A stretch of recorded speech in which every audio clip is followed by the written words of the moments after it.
engineer ilmi. Dan yang menarik apa yang disampaikan Pak Amran tadi diterapkan di sana, sangat presisi dengan drip irrigation itu, dengan pipa-pipa, dan itu sudah berjalan. Kemudian cara penyiraman juga dalam bentuk yang sprinkle sederhana. Saya kebetulan membajak 2 anak lulusan dari Manchester, nggak saya bayar lagi, dia penerima beasiswa LPDP. Sekarang saya minta untuk membuat sistem, namanya aplikasinya Tandur.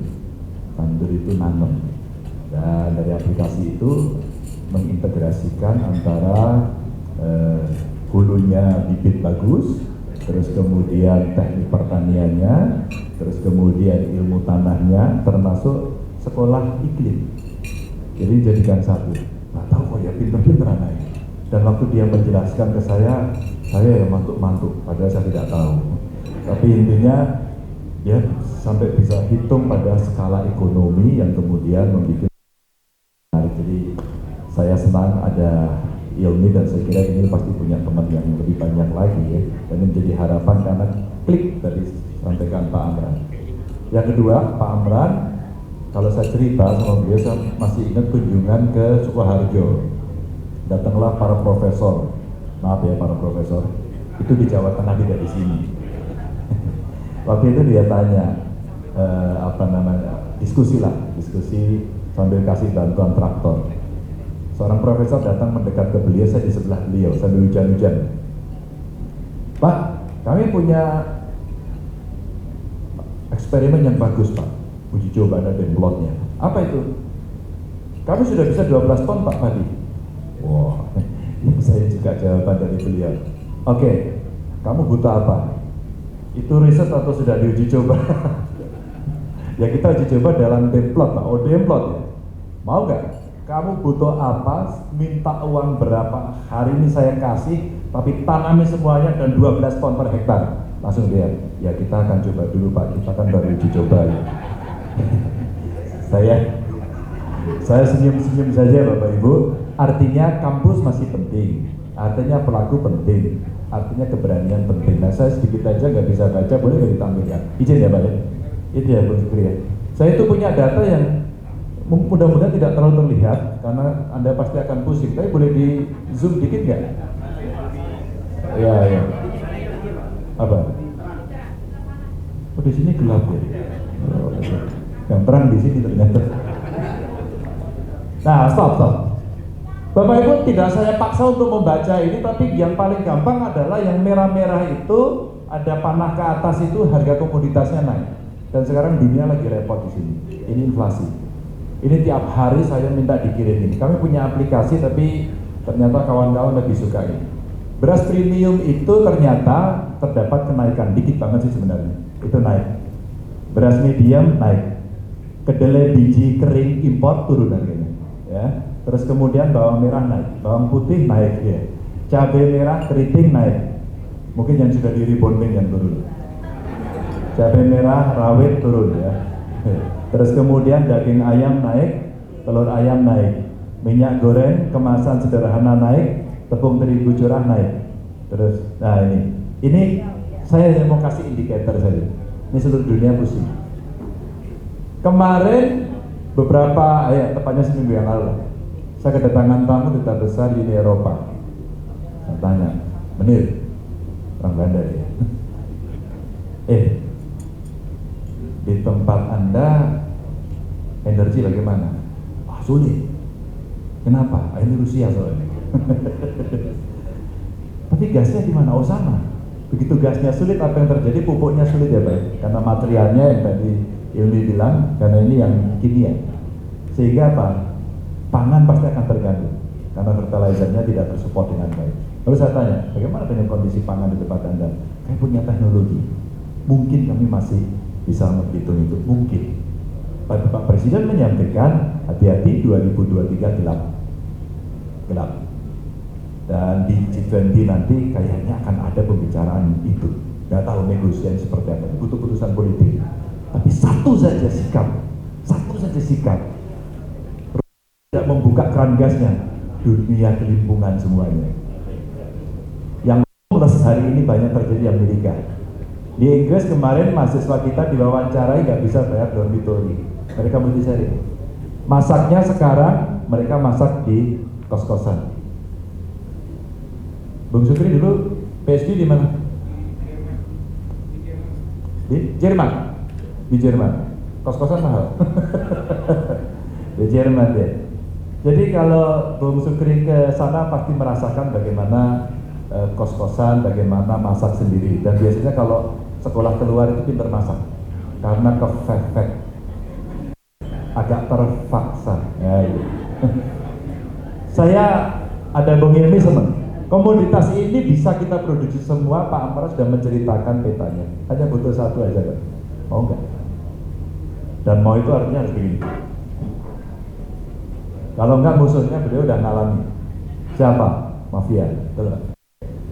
Mau bawang putih, mau terigu, mau garam, apalagi ya? Bawang putih, terigu, garam, gula, apalagi ya? Kedelai, daging. Harus data kita. Pertanyaannya apakah kita nggak bisa? Itu aja. Kita pengakuan dosa. Iya, kenapa kita nggak bisa ya? Ini yang kemarin saya ngomong dengan beberapa intelektual, iseng aja sih, iseng komplit para profesor dari banyak fakultas, dari universitas ya Bu ya, tanya maunya. Kalau kita kasih penjelasan ke setiap perguruan tinggi bisa nggak? Tentu starting from the end, jangan starting from zero. Kalau starting from the end, maka kita target 2 tahun mesti selesai. Kedua 2 tahun selesai. Minimal kita tidak usah bicara soal sembada karena ada yang beralasan ini tanaman subtropis. Nanti perdebatan kita terlalu banyak. Banyak apa? Banyak alasan. Karena Ethiopia kemudian menggunakan teknologi apa ya? Dengan teknologi Israel itu, dan ada satu anak, saya kira seusia Ilmi di Kudus, itu beli headnya untuk atur itu belinya dari Israel. Tapi dia combine sendiri dengan AI. Dan kemudian sudah terselalu pipa-pipa. Lalu dia mau house dan dia buat melon. Melon ada yang beli nggak? Pak, mereka semua menunggu dan sampai 1 tahun sudah sold out. Dan dia siapkan gitu. Jadi manajemennya bagus banget. Dan saya orang yang sepakat ketika Presiden bicara awas ketahanan pangan kita, tahun depan kita sulit, harga-harga masih meningkat. Buat saya ini peluang. Justru seperti yang Pak Amran sampaikan, kita bisa menjadi juara dunia pangan hari ini dan dipaksa. Lalu nggak dipaksa nggak akan terjadi. Siapa yang bisa diajak? Perguruan tinggi lah. Saya membayangkan Kagama sama IKAK Unhas saja kita rancang sampai detail, sampai operasional, kita berikan kepada pengambil keputusan jalan. Nggak mau kita kerjakan sendiri. Kita kasih contoh. Umpama nih ya, saya bisa ambil sampel meskipun interest, konflik of interest, ketua umum Kagama tapi gubernur, maka saya bisa praktekkan di Jawa Tengah. Beliau IKAK Unhas ada di Makassar, bisa dipraktekkan di sini, 2 tempat saja. Dan Sulawesi Selatan ini adalah supplier beras terbesar juga di Indonesia. Jadi artinya sebenarnya kita tidak takut. Ini gambarnya, lanjut. Nah ini grafik. Bagaimana beras premium dari hari ke hari itu gambarnya seperti itu, naik turun, naik turun, naik turun. Dengan market mechanism ini yang terjadi. Setelah dulu IGGI masuk, ada Michel Cambesu datang, terus kemudian Pak Harto tanda tangan, maka sejak saat itu Bulog tidak boleh mengelola 9 bahan pokok. Semua masuk dalam market mechanism dan akhirnya pedagang bisa memainkan ini. Benar apa enggak nanti omongan saya, dan kita susah kendalikan. Semua menjadi liberal dan produksi makin ya agak rumit kemudian. Ini beras premium, balik lagi. Terus kemudian ini medium, ini kedelai biji kering, ini impor ya, khususnya seperti itu. Lihat harganya sampai kemudian bisa turun. Ada apa sebenarnya? Apakah ini berkaitan dengan jadwal-jadwal tadi ya? Tapi cabai rawit masih agak bagus ya. Daging sapi fluktuatif. Yang impor-impor ini memang rata-rata fluktuatif atau yang memang semusim dan terpengaruh dengan global climate change, itu biasanya juga sama. Ini gambar Bapak Ibu yang kita coba dorong. Cabai merah keriting seperti ini, tapi hari ini kebiasaan mesti dirubah, mindsetnya dirubah. Kalau kita nggak bisa makan yang fresh, apakah kita tidak bisa makan yang olahan? Kebiasaan saja ya. Lanjut. Next. Ini yang tadi lagi. Naik lagi. Nah, stop. Saya akhirnya mencoba memantau dari volatile food yang membuat inflasi tinggi, produk-produk pertanian kita sekaligus untuk ngecek ketahanan pangan. Ternyata tidak banyak yang membuat inflasi. Di 35 kabupaten kota saya ambil kasus di Jawa Tengah. Ternyata satu Banyumas dan kita tahu sebenarnya apa sih yang membuat beras. Sudahlah, Bulog Koperasi Pasar kelamaan amat gitu ya. Bawang merah produksinya ada berapa, di mana produksinya, dan ternyata Pak Menteri, bawang merah itu kan jagoannya di Kabupaten Brebes, jagoannya. Dan sekarang bergerak di Kendal, di Wonogiri, terus kemudian sampai ke Gerobokan. Setelah saya cek siapa mereka, orang Brebes yang ekspansi. Hebat juga deh. Karena apa? Tanahnya udah jenuh di sana. Dihajar dengan pupuk habis-habisan dan airnya itu contaminated. Dan tadi kalau ini disampaikan dengan yang organik ya ini ya, di sana itu sampai muncul penyakit. Kalau di sini apa? Gondok apa gondong gitu. Itu ya di sini gondok ya. Ini hanya ada Banyumas next, terus kemudian Cilacap next, terus kemudian Kabupaten Kudus next, kemudian Kota Semarang next, Kota Surakarta. Sebenarnya treatmentnya hanya di sini saja.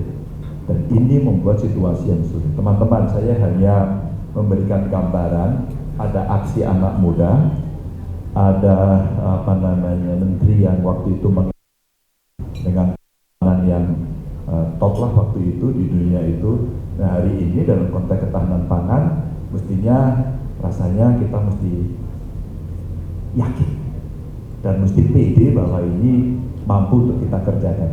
Tinggal kemudian Bung Sukri apa ya, kalau ilmu politik itu menyiapkan peta jalan menuju public policy dengan mitigasi. Karena apa? Kalau ini kita potong perlawanannya seperti apa? Kalau ini kita potong perlawanannya seperti apa? Nah, kira-kira dengan cara itulah, kalau Bung Karno bilang dulu, politiknya kita mesti berdaulat, ekonominya mesti berdikari, kebudayaannya harus punya kepribadian. 3 saja. 3 ini menjadi sangat relevan sebagai pisau analisis kalau hari ini kita mau tahu soal itu. Saya kira hadir hari ini bisa membaca. Saya berdoa Bapak Ibu pulang dari sini tidak bisa tidur. Artinya Anda sedang mengalami kegelisahan pada bangsa ini untuk berpikir, mencarikan solusi, kemudian mengeksekusi. Kalau habis hari ini mager saja dan kemudian masih merasa asik-asik, ya 2023 mungkin kelimpungan. Tapi saya percaya para intelektual, anak muda, milenial, generasi Z, termasuk generasi kolonial, maksudnya yang tua gitu ya, itu pun ternyata punya semangat yang sama. Terima kasih, mudah-mudahan bisa memberikan introduksi. Assalamualaikum warahmatullahi wabarakatuh.